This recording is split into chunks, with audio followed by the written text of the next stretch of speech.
यह पहला मौका है जब प्रधानमंत्री मोदी और चीन के राष्ट्रपति शी जिनपिंग दोनों के बीच बैठक होगी और पूरी दुनिया की नजर इस बैठक पर है।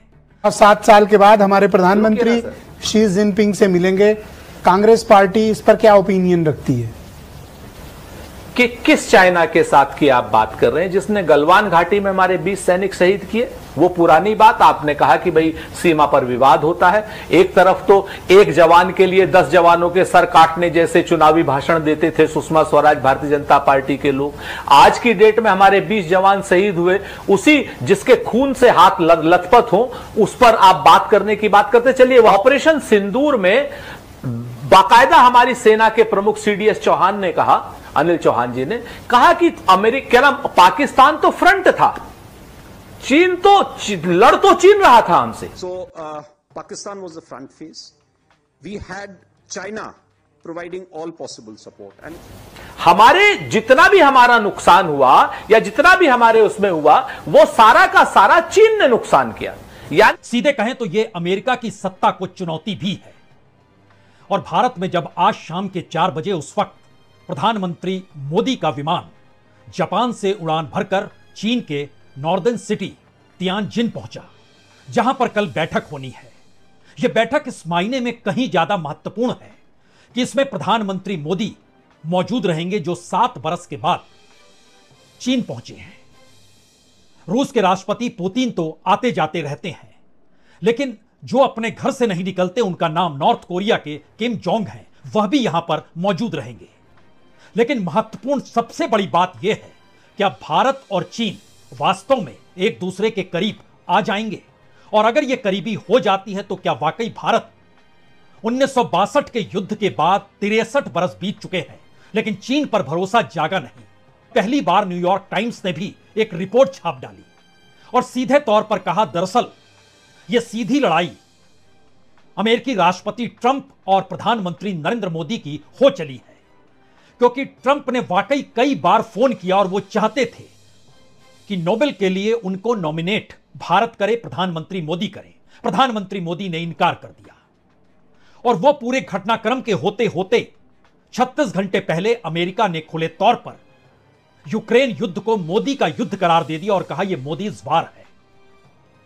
यानी इस तरीके की तीखी परिस्थिति इससे पहले कभी नहीं थी। तो क्या यह वो परिस्थिति है जिसने सीधे तौर पर भारत को या कहें नरेंद्र मोदी को चीन की दिशा में यह जानते समझते हुए मोड़ दिया कि जब पहलगाम की घटना हुई और ऑपरेशन सिंदूर हुआ तो ऑपरेशन सिंदूर में पाकिस्तान का साथ देने वालों में पहली कतार में चीन ही खड़ा था।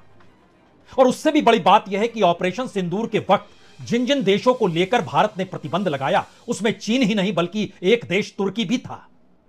इंडिगो विमान की आवाजाही, स्पाइस जेट की आवाजाही, सब कुछ खुल गया। यानी ऑपरेशन सिंदूर के जरिए जो मैसेज भारत की जनता को उस नेशनलिज्म, राष्ट्रवाद और पाकिस्तान का साथ देने वालों के खिलाफ कार्रवाई करते हुए दिया गया, एक झटके में सब कुछ बदल गया। क्योंकि इस वक्त आमने सामने ट्रंप और मोदी खड़े हैं और जिस रास्ते पर प्रधानमंत्री मोदी हैं, क्या यह एक सबसे बड़ा जुआ है जो आने वाले वक्त में भारत की आर्थिक परिस्थितियों से लेकर भारत के विकसित होने की दिशा तक में एक निर्भरता चीन पर डाल देगा। यानी भारत की निर्भरता चीन पर बढ़ जाएगी। भारत दुनिया का सबसे बड़ा लोकतांत्रिक देश है। वो पहली बार बैठक कर रहा है एक ऑथोरिटेरियन सत्ता जो चीन की है, एक ऑथोरिटेरियन सत्ता जो पुतिन की है, एक ऑथोरिटेरियन सत्ता जो किम जोंग की है। उनके साथ दुनिया का सबसे बड़ा लोकतांत्रिक देश कैसे है, यह सवाल अमेरिका के भीतर है। जिस रास्ते चीन, जिस रास्ते रूस, दोनों को निशाने पर अमेरिका ने लिया जरूर कब, लेकिन कभी भी आज की स्थिति में भारत के प्रधानमंत्री नरेंद्र मोदी अमेरिका के निशाने पर हैं। भारत निशाने पर लाया गया है। ऐसी परिस्थिति ना तो चीन के साथ अमेरिका लेकर आया और ना ही रूस को लेकर आया, जो भारत में इस साल होनी थी। यानी बदलते समीकरणों में भारत क्या वाकई चीन के साथ खड़ा हो जाएगा, और खास तौर से तब जब चीन पाकिस्तान को एक सबसे बेहतरीन साझेदार के तौर पर देखता है, या फिर ऐसा लग रहा है कि इस दौर में पाकिस्तान अमेरिका के करीब चला गया तो चीन भारत के करीब आ गया? शायद नहीं। तो क्या यह परस्पर जरूरतों के आश्रय है? कुछ सवाल यह है, क्या वाकई भारत चीन वास्तव में करीब आ सकते हैं? दूसरा सवाल है, भारत क्या वाकई चीन पर भरोसा कर सकता है जो 1962 में टूटा था? क्या चीन इस स्थिति का फायदा नहीं उठाएगा? क्योंकि अमेरिका की नजर भारत को लेकर भविष्य में क्या होगी, इसको लेकर भी भारत के कॉर्पोरेट, डॉलर के आसरे बिजनेस करने वाली इंडस्ट्रियलिस्ट और तमाम लोग ये सोच रहे हैं। और इन सब के बीच अलग अलग देशों के लेकर भारत के संबंध, मसलन ऑपरेशन सिंदूर के वक्त तुर्की की क्या स्थिति थी और कैसे नारे भारत की सड़कों पर लग रहे थे, लेकिन अब यू टर्न तुर्की के साथ संबंधों को लेकर भी भारत ने ले लिया। यह चीन का तियानजिन शहर है और यहीं पर कल बैठक होनी है। चीन पर निर्भरता भारत की कैसी है? अगर चीन खाद बंद कर दे तो भारत के किसानों में हाहाकार मच जाता है, जो मचा हुआ है। रेयर अर्थ मटेरियल रोक दे तो भारत की ऑटोमोबाइल इंडस्ट्री में हाहाकार मच जाता है, जो मचा हुआ था। अगर वो अपना कच्चा माल इलेक्ट्रॉनिक्स का ना दे तो भारत के भीतर हाहाकार मच जाता है इलेक्ट्रॉनिक्स गुड्स को लेकर। यानी एक ऐसी परिस्थिति है, चीन को खुले तौर पर एक सबसे बड़ा बाजार भारत का मिल रहा है। अगर इस दृष्टि को समझें तो जो पूरा वर्ल्ड प्रोडक्शन होता है 1995 में चीन का प्रोडक्शन 0 था और बाकी वर्ल्ड का प्रोडक्शन तकरीबन 70% था। लेकिन आज की तारीख में यह बढ़ते बढ़ते 2020, 22, 24 तक आते आते स्थिति आ गई कि चीन का प्रोडक्शन दुनिया के कुल प्रोडक्शन में लगभग 38 से 40% हो गया।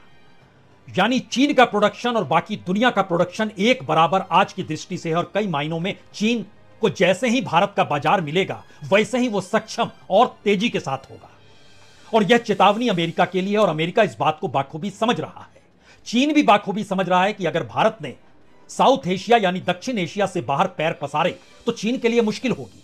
तो महत्वपूर्ण सवाल यह भी है कि भारत की पूरी विदेश नीति पहली बार भारत की उस अर्थव्यवस्था पर निर्भर हो गई जिस अर्थव्यवस्था को लेकर अमेरिका के साथ बिगड़े संबंधों में हाहाकार भारत के भीतर, वो टेक्सटाइल इंडस्ट्री हो, वो डायमंड इंडस्ट्री हो, वो फार्मा इंडस्ट्री हो, वह टेक्नोलॉजी से जुड़ी इंडस्ट्री हो, सब जगह अगर बेरोजगारी की परिस्थितियां पनपेगी तो नया सवाल यह भी है, क्या यह एक स्टॉप गेज अरेंजमेंट की दिशा में भारत खिलवाड़ तो नहीं कर रहा है और मौजूदा वक्त की नई परिस्थितियां आने वाले वक्त को लेकर इस दाव को